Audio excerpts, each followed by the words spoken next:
Основной вид нашей деятельности является добыча, переработка и отправка на экспорт корня солодки. Что такое корень солодки? Это обыкновенный дикорастущий сорняк. Во всем мире он является еще хорошим лекарственным препаратом, также применяется во многих отраслях промышленности.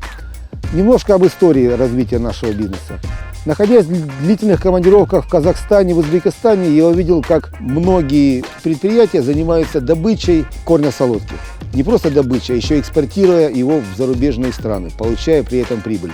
К моему удивлению, в Астраханской области корня солодки не просто много, а очень много, около 55 тысяч гектаров. За моей спиной вы видите поле, которое сплошь засеяно этим корнем солодки. Так у нас созрела идея создать не просто добычу корня солодки, а еще добычу, переработку и улучшение земель. В чем является уникальность нашего бизнеса?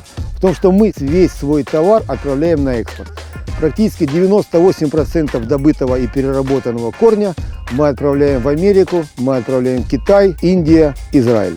В 2013 году мы начали свою трудовую деятельность по сбору корня солодки. Успехи были не очень большие. Объемы продаж составили всего 2 миллиона рублей. В 2014 году мы вышли на объемы уже 6 миллионов.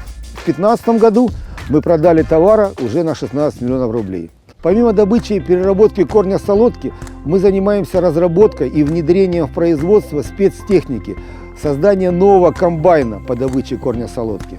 В связи с тем, что в России не очень развита переработка корня солодки, точнее она вообще не развита, на территории Российской Федерации нет ни одного завода, который бы перерабатывал корень солодки.